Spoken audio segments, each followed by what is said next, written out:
오늘 주님께서 주신 말씀은 창세기 11장 1절부터 9절까지의 말씀입니다. 창세기 11장 1절부터 9절까지 말씀입니다. 1절부터 9절까지 말씀을 교독하도록 하겠습니다. 온 땅의 언어가 하나요, 말이 하나였더라.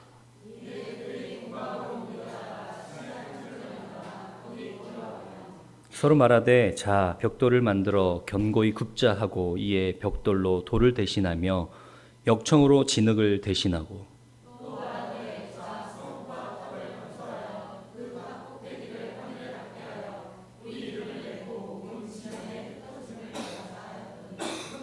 여호와께서 사람들이 건설하는 그 성읍과 탑을 보내려고 내려오셨더라.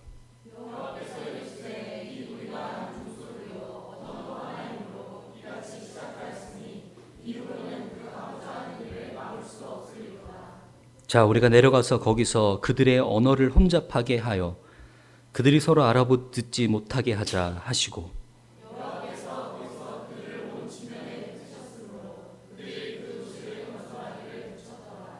그러므로 그 이름을 바벨이라 하니 이는 여호와께서 거기서 온 땅의 언어를 혼잡하게 하셨음이니라. 여호와께서 거기서 그들을 온 지면에 흩으셨더라. 아멘.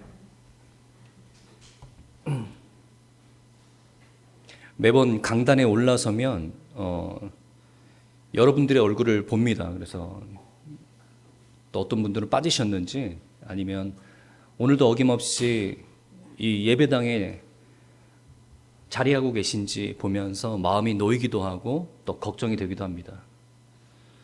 그런데 중요한 것은 우리가 얼마나 주의를 잘 지키느냐, 예배를 빠지지 않느냐보다 살아계신 하나님의 그 인도하심, 그 능력의 팔을 우리의 삶 속에서 얼마나 경험하면서 사느냐가 중요한 것 같습니다. 제가 일단 여러분의 얼굴이 보이면 마음이 놓이지만 제가 더욱더 여러분의 삶 속에서 원하고 바라는 것은 이런 것입니다. 우리 하나님은 살아계신 하나님이십니다. 살아계신 하나님 우리와 교제하기를 원하시고 또 그 하나님의 영이 우리 안에 거하십니다. 그렇다면 그 하나님께서 우리를 인도하심, 또 능력의 팔이 우리를 건져주심, 이런 모든 것들이 우리의 삶 속에서 늘 경험되어지고 고백되어지는 삶이 되어야 됩니다.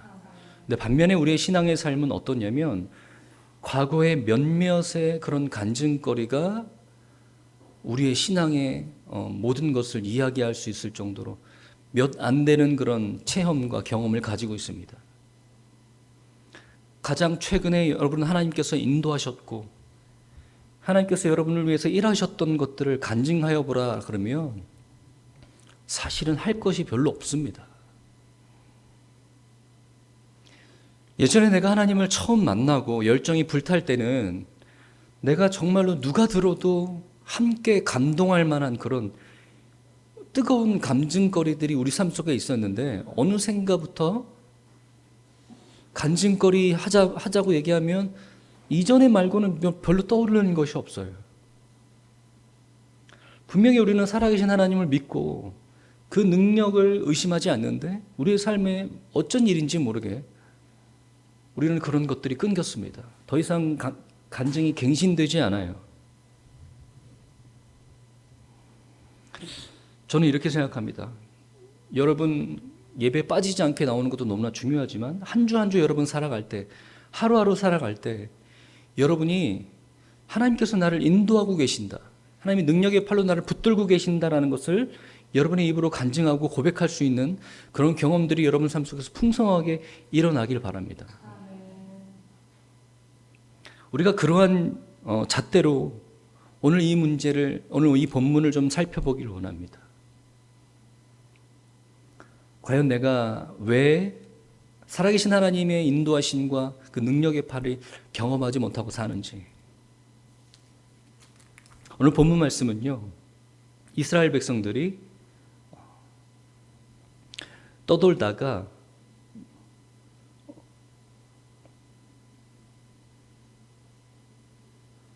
시날 평지에 도달하게 됩니다. 그 시날 평지에 도달하게 돼서 그곳에서 벽돌을 만들어서 이제 탑을 쌓기 시작합니다.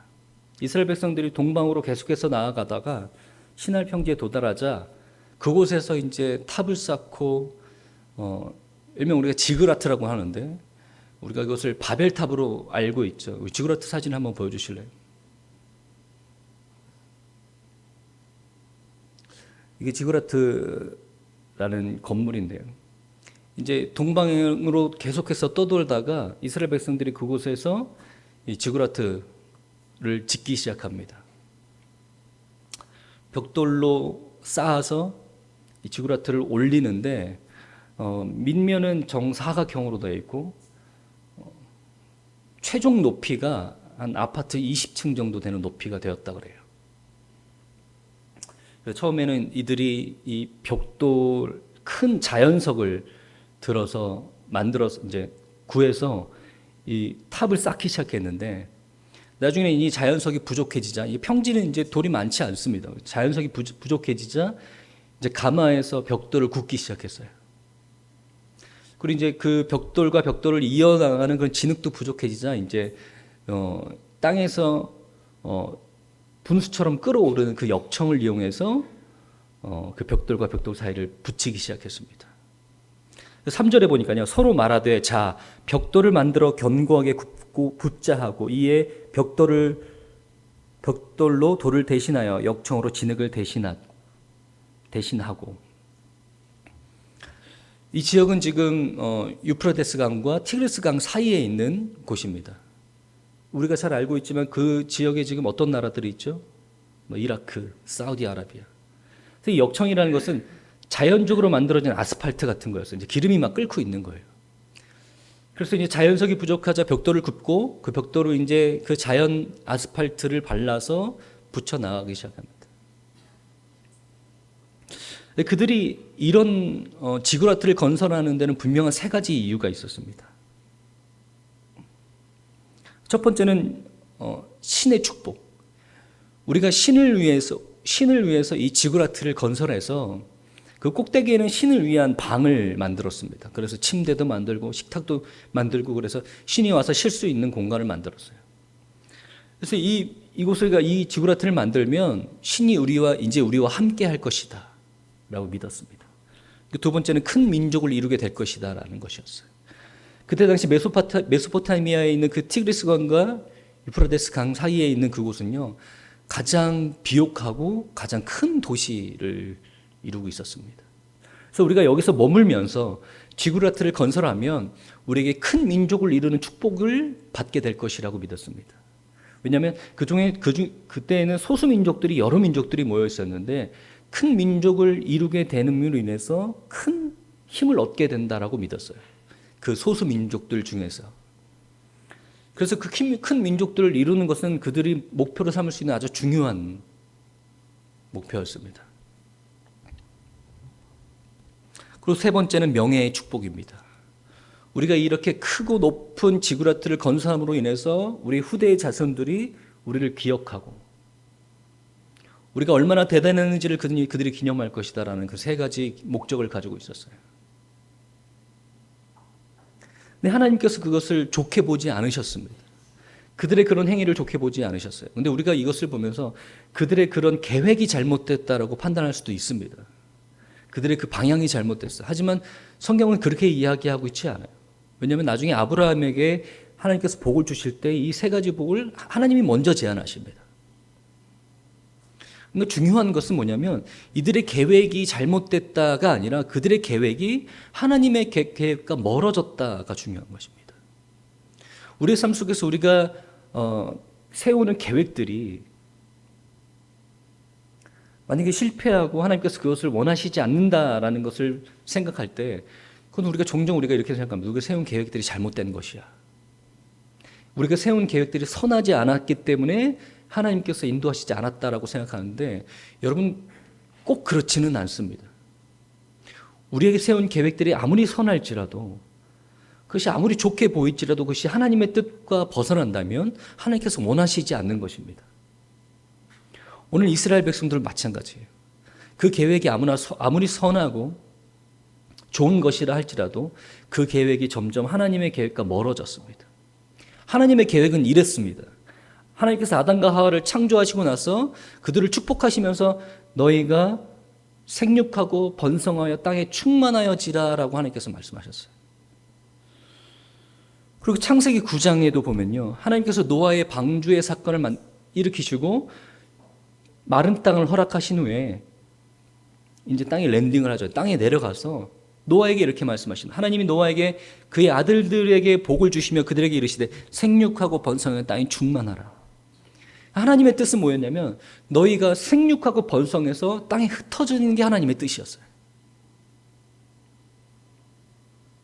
그들이 점점 더 생육하고 번성해져서 이 온 땅에 충만하도록 흩어지는 것이 하나님의 뜻이었습니다. 근데 그들은 이 지구라트를 건설하고 나서 그들의 계획은 점점 하나님의 계획과 멀어졌습니다.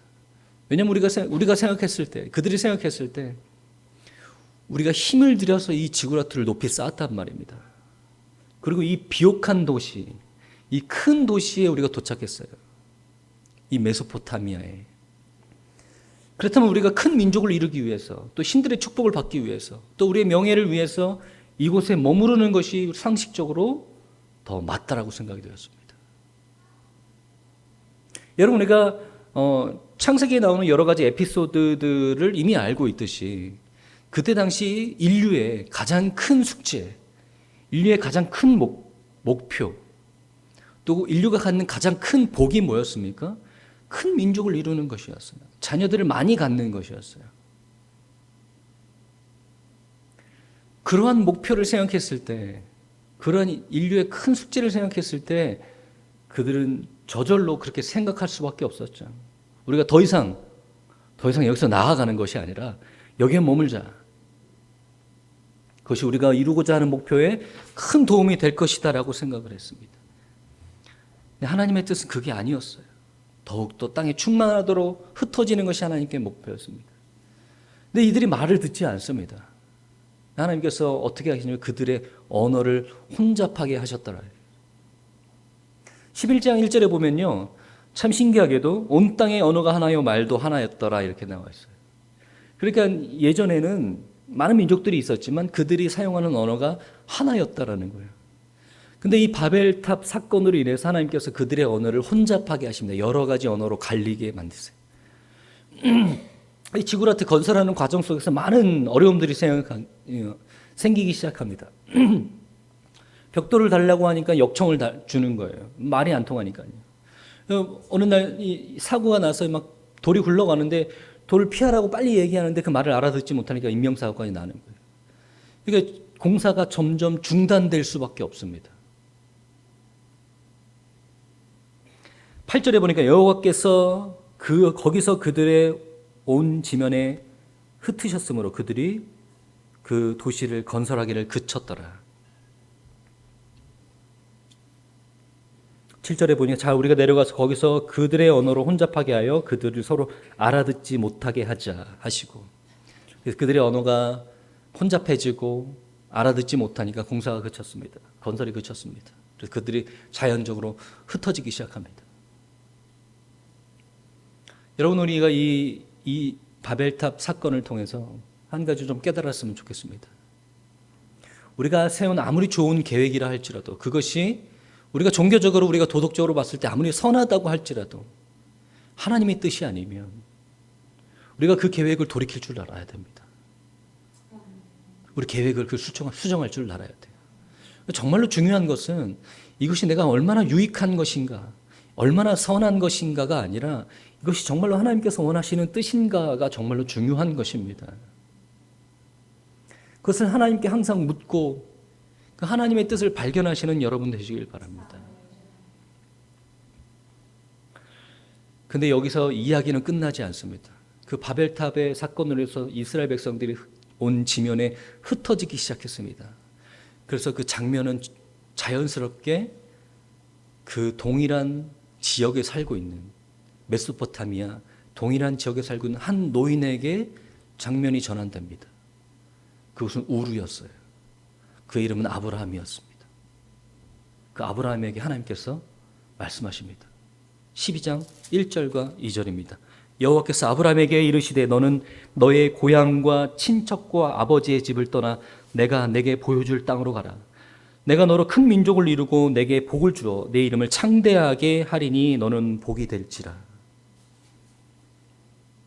우리는 바베텔 사건과 이 하나님께서 아브라함을 부르시는 이 12장의 사건과 별개로 볼 때가 많지만, 사실은 이 모세오경을 지었던 이 모세오경의 저자는 의도적으로 11장과 12장을 연결함으로 인해서 우리에게 도전하고 있다는 것을 기억하시길 바랍니다. 너희는 바벨탑 사건을 통해서 상식으로 움직이고 너의 생각대로 계획하는 그 이스라엘 백성들처럼 살 것이냐, 아니면 아브라함처럼 전혀 어떤 것도 약속되고 보이지 않은 그 상황 속에서 상식을 뛰어넘는 믿음의 행위를 보여줄 것이냐, 우리에게 이렇게 도전하고 있는 거예요. 창세기가 지어졌을 때 창세기를 처음 읽게 되는 원 독자는 가나안 땅을 들어가기 전 그 출애굽한 이스라엘 2세대들이었습니다. 가나안 땅을 목전에 둔 출애굽한 이스라엘 백성의 2세대들이었어요. 그들에게 지금 이 창세기가 읽혀지고 있습니다.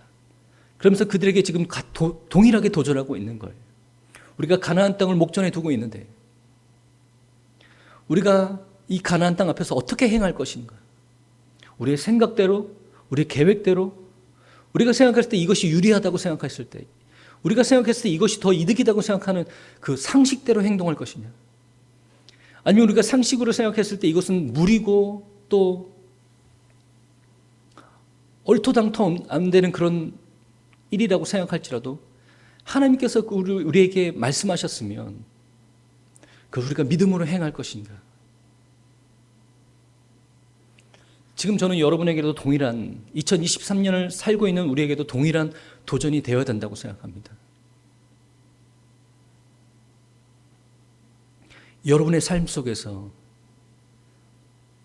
여러분이 믿고 있는 그 신앙 때문에 얼마나 상식을 뛰어넘는, 여러분의 환경과 상황을 뛰어넘는 믿음의 행위가 있습니까, 여러분? 그런 결정들이 있습니까? 그런 결단들이 있습니까? 하나님, 제가 생각했을 때는 네, 하나님 뭐 떠나라는 말, 네, 흩어지라는 말 너무 좋은데요, 제가 잠깐 이곳에 있겠습니다. 제가 지금 이 우르라는 지역에서 이 지구라트를 지었는데 제가 여기서 한 50년만 있으면 이 민족이 한 2배, 3배 될 것 같아요. 잠시만 유예하겠습니다, 하나님. 제가 하나님의 그 큰 뜻을 더욱더 확실하게 이루기 위해서 여기서 잠시만 유예하고 기다리고 하겠습니다.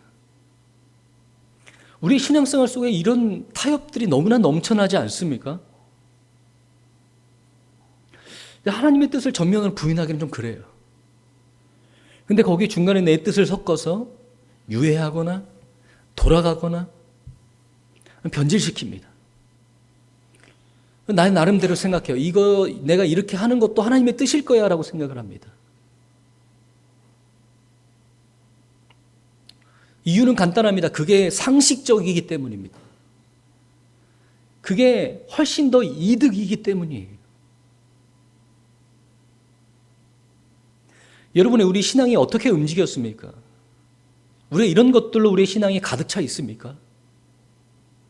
아니면 내가 사실 그때 말도 안 되는데, 사실 진짜 이해 안 되는데 하나님의 뜻을 그때 믿음으로 따랐더니 나에게 이런 놀라운 기적들이 일어났어. 나에게 놀라운 하나님의 능력과 인도하심을 경험했어. 이런 간증들이 넘쳐나십니다. 지금 생각해보면 내가 왜 그때 그렇게 했는지 정말 참 용감했던 것 같아.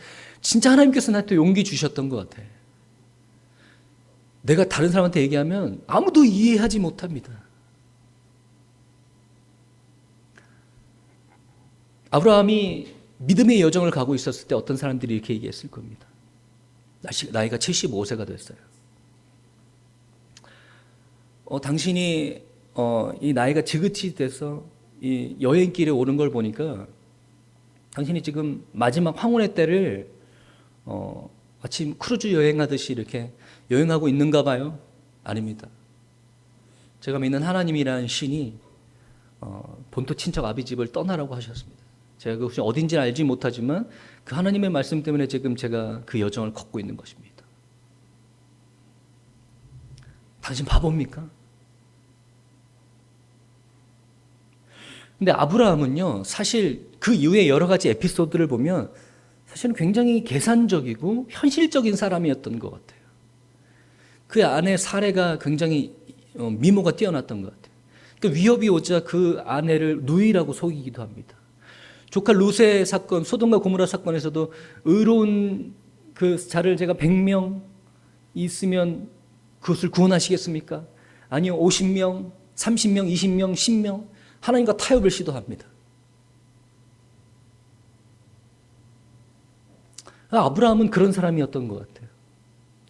근데 중요한 건 내 환경이나 내가 어떤 사람이냐가 중요한 게 아니라 하나님께서 나에게 말씀하시고 하나님께서 나에게 원하시는 방향이 있다면 내 삶을 그 하나님의 약속에 하나님의 말씀에 내던질 수 있는 용기가 있어야 된다고 생각합니다.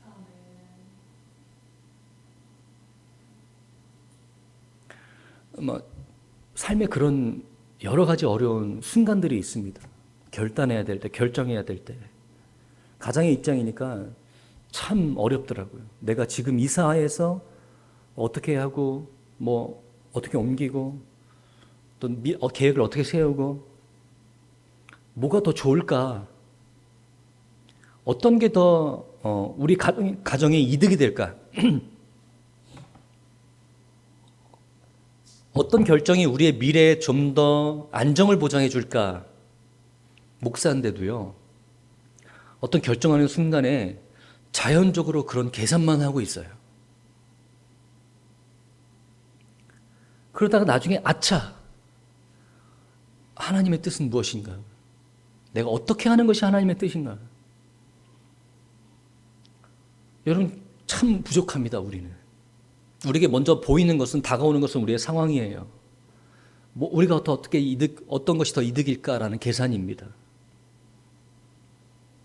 이런 것들이 결국에는 멈춰서서 다시 하나님의 뜻을 묻고 내가 세상의 이득과 상식이 아니라 하나님께서 주신 믿음의 결단을 통해서 그 믿음의 행보를 걷기 원한다라고 결단할 수 있어야 되는데 우리는 종종 그렇게 브레이크 걸고 아니면 때로는 그런 상식과 계산 이전에 하나님의 뜻을 묻고 이런 것들이 너무나 부족합니다.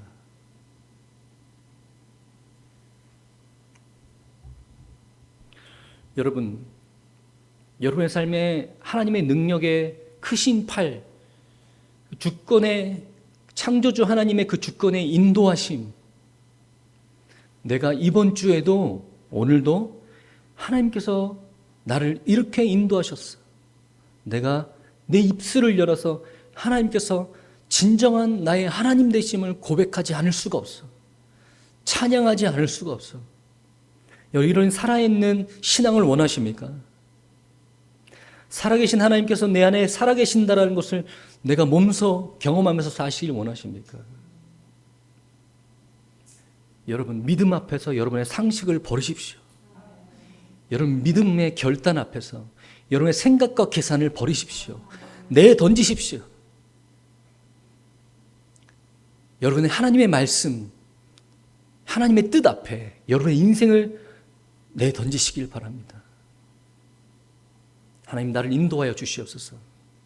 내 생각과 내 계획과 내 계산을 다 내던져버리고 하나님의 뜻 가운데로 내 인생을 내던지겠습니다. 그렇다면 하나님께서 여러분을 인도해 가십니다. 여러분 말로 설명할 수 없는 여러 가지 하나님의 인도하심을 여러분 경험하게 되실 것입니다. 저는 여러분에게 단언합니다. 여러분 예배를 빠지지 않는 것도 중요합니다. 성경을 많이 하는 것도 중요합니다. 하지만 살아계신 하나님이 여러분 안에 살아 역사하고 계신다는 것을 늘 경험하고 고백하는 신앙생활이 정말로 우리에게 필요한 신앙생활입니다. 그렇다면 우리의 삶을 오늘 말씀에 도전하는 그 말씀을 비춰보면서 우리 삶을 되돌아보시길 바랍니다. 이 시간 우리가 찬양으로 이렇게 고백하길 원합니다. 주 안의 기쁨 누림으로 마음의 풍랑이 잠잠하니 세상과 나는 간 것 없고 구속한 주만 보이도다. 이것이 나의 간증이요 이것이 나의 찬송이다. 같이 함께 고백하겠습니다.